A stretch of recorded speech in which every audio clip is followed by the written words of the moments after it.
আসসালামু আলাইকুম। আশা করছি তোমরা যেখান থেকে আমার ক্লাসটি দেখছো সবাই ভালো আছো, সুস্থ এবং সুন্দর আছো।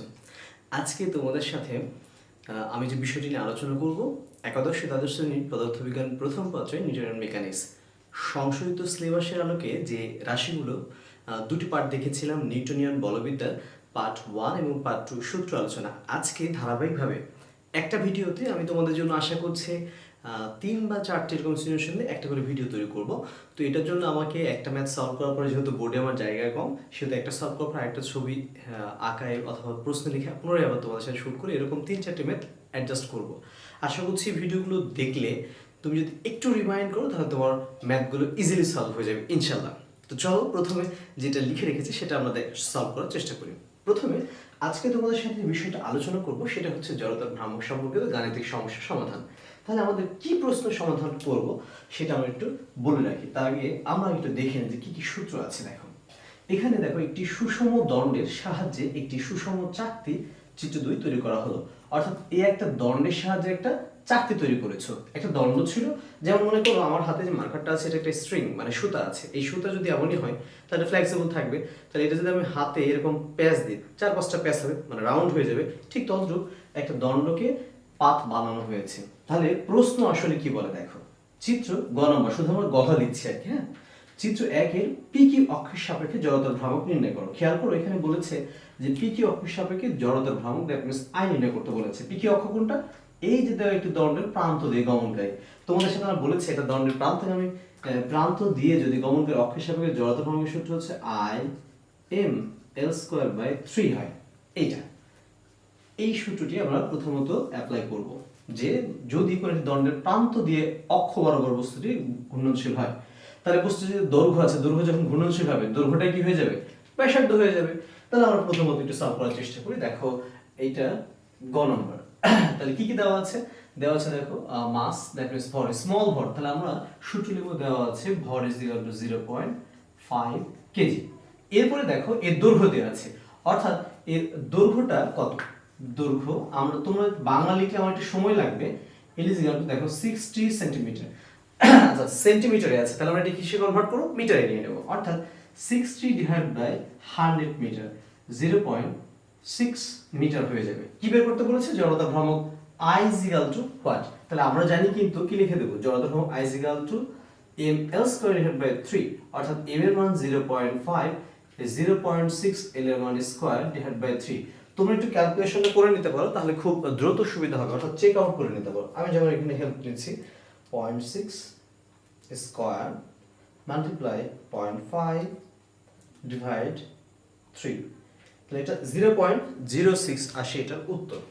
তাহলে এটার আনসার পাচ্ছি আমরা 0.006। দেখো ভরের একক কি আছে? কেজি, আর এল এর একক কি? মিটার। তাহলে কেজি মিটার স্কয়ার। এটা হচ্ছে আমাদের গ নম্বর প্রশ্নের সলিউশন। এখন আমরা দেখব ঘ নম্বরটা। ঘ নম্বরটা সমাধান করার জন্য আমি দেখো প্রশ্নটা কি বলছে এটা মুছে দিলাম। হ্যাঁ, ঘ নম্বরটা লিখবো আর কি। ঘ নম্বর দেখো, চাকতির পরিধি দণ্ডের দৈর্ঘ্য সমান হলে, খেয়াল করবা চাকতির পরিধি, চাকতি দেখতে গোলাকার আছে, তার গোলাকার অংশের পরিধি কিন্তু আমরা জানি কি 2πr। দণ্ডের দৈর্ঘ্যের সমান হলে, কার সমান? দৈর্ঘ্য এল, অর্থাৎ চাকতির পরিধি 2πr ইজ ইকুয়াল টু দণ্ডের দৈর্ঘ্য এল সমান হলে উভয়ের জড়তার ভ্রামক ভিন্ন হবে। অর্থাৎ উভয়ের জড়তার ভ্রামক ভিন্ন হবে কিনা গাণিতিকভাবে ব্যাখ্যা দাও। তাহলে যেহেতু বলেছে জড়তার ভ্রামক ভিন্ন হবে কিনা, এই চিত্রে একটা জড়তার ভ্রামক এবং চিত্র 2 এর জড়তার ভ্রামক ভিন্ন হবে কিনা আমরা কিন্তু গতে অলরেডি করেছি। তো জড়তার ভ্রামক আইটা বের করেছি। কথা ছিল দেখো, আমরা লিখব যে গ হতে পাই জড়তার ভ্রামক, মানে চিত্র 1 আই 1 লিখে দেবা, 0.06 কেজি মিটার স্কয়ার পেয়েছিলাম। তাহলে দেখো আমাদের এখন এই যে গোলাকার চাকতির জন্য জড়তার ভ্রামকের সূত্র কি? জড়তার ভ্রামকের সূত্র হচ্ছে I is equal to m r square by 2। তাহলে দেখো আমাদের চাকতির জন্য সূত্র হচ্ছে I is equal to m r square by 2। তাহলে এখন দেখো আমরা এখানে আর তো দেওয়া নাই, এখানে দেওয়া নাই, বাট শর্ত কি দেওয়া আছে? বৃত্তের চাকতির পরিধি হিসেবে দণ্ডের দৈর্ঘ্য।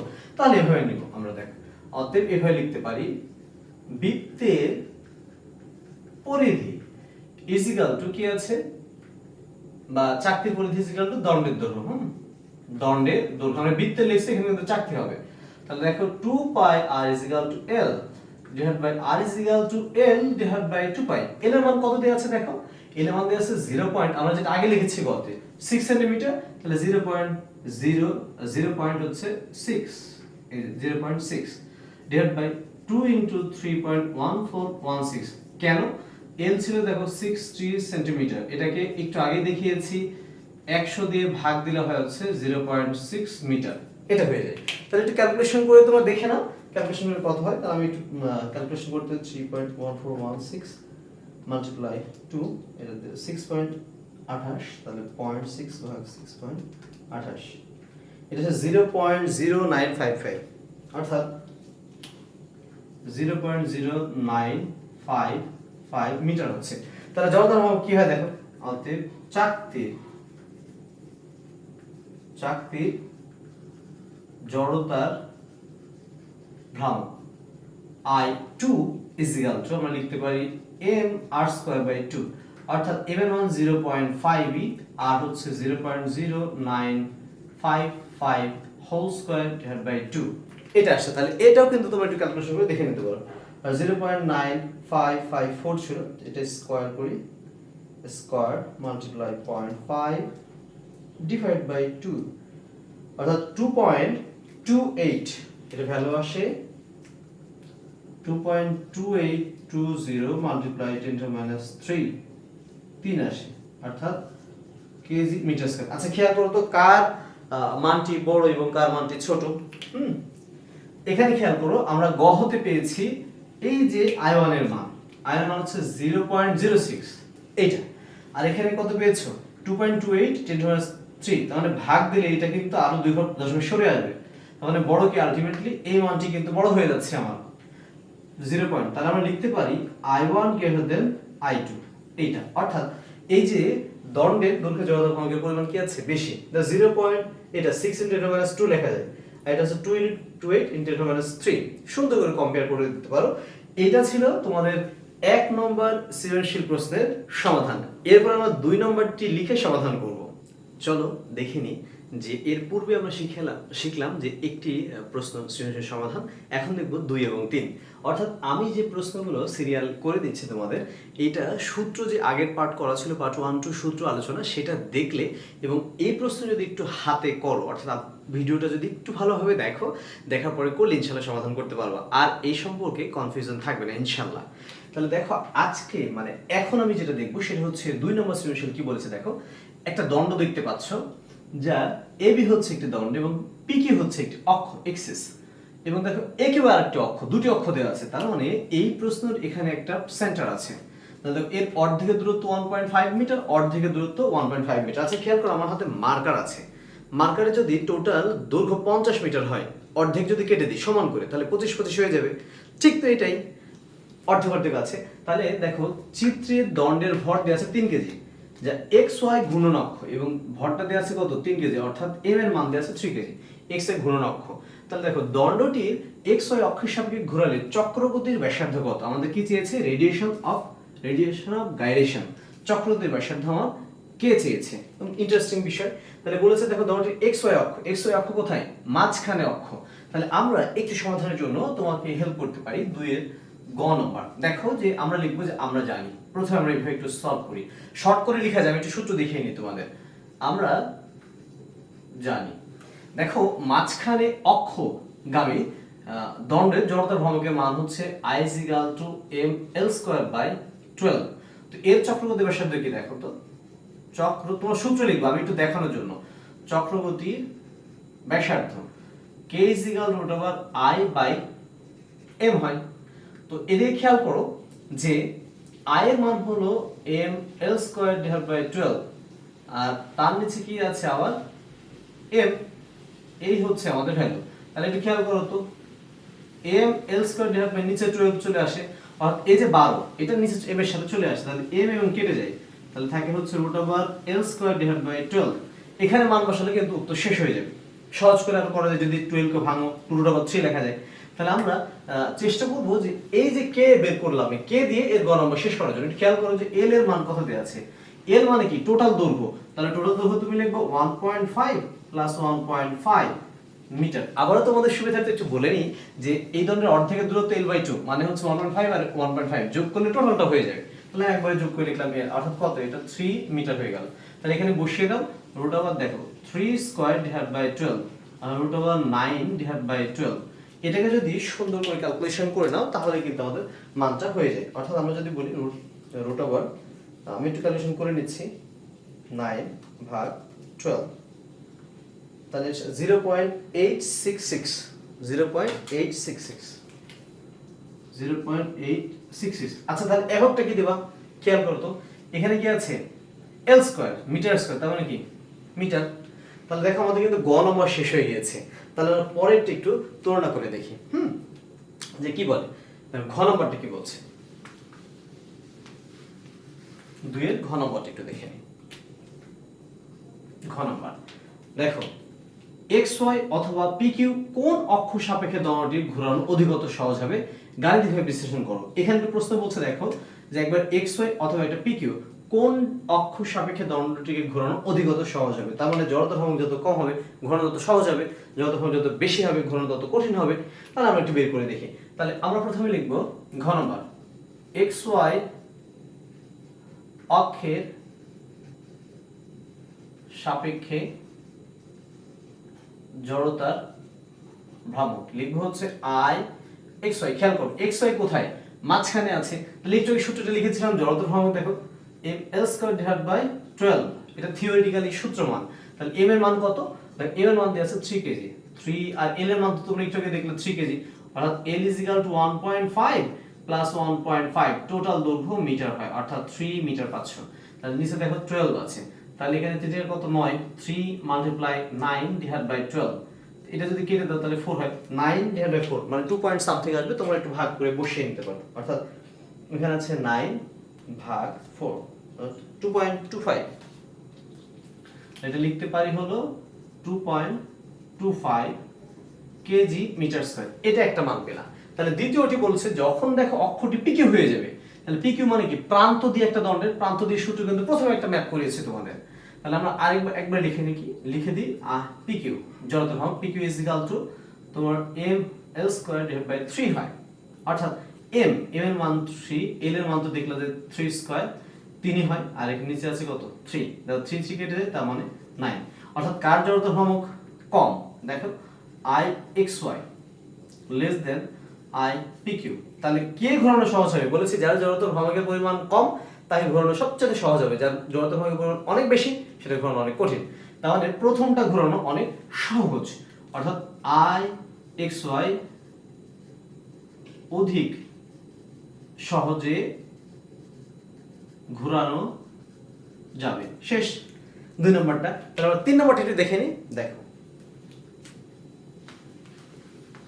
আশা করছি যদি ম্যাথটা একটু সুন্দর করে দেখো তাহলে তোমাদের সৃজনশীলটা কিন্তু খুব দ্রুত সমাধান হয়ে যাবে। তাহলে 3 নম্বরটা একটু সলভ করার চেষ্টা করে দেখো। নাম্বার 3 নম্বরটা তোমরা দেখতে পাচ্ছ যে এখানে তোমাদের একটি দণ্ড দেওয়া আছে, দেখো এই যে P এবং Q একটি দণ্ড দেওয়া আছে, আর A এবং B একটি অক্ষটা কোথায় দেওয়া আছে, প্রান্ত দিয়ে। টোটাল দৈর্ঘ্য দেখো 1 মিটার, এবং এই কর্নারে দেখো দেওয়া আছে প্রযুক্ত বল F = 500 নিউটন দেওয়া আছে, এটা 1 মিটার। তাহলে আসলে কি বের করতে বলছে গ নম্বর, দেখো AB ঘূর্ণনকের চারিদিকে PQ দণ্ডটির টর্ক নির্ণয় করতে বলেছে। PQ দণ্ডটির টর্ক মানে তোমাদের কি বলেছিলাম, টাউ।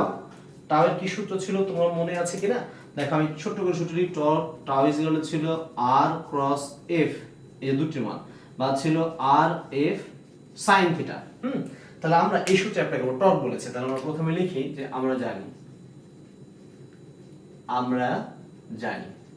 ম্যাথ কিন্তু কঠিন না ফিজিক্সে, তুমি যদি সূত্র জানো, হ্যাঁ, R ক্রস F এটা দুটি ভেক্টর, অর্থাৎ কোন একটা বস্তুর ব্যাসার্ধ ভেক্টর এবং তার প্রযুক্ত বল ভেক্টর, এই দুটি ভেক্টর গুণফলকে বলা হয় টর্ক।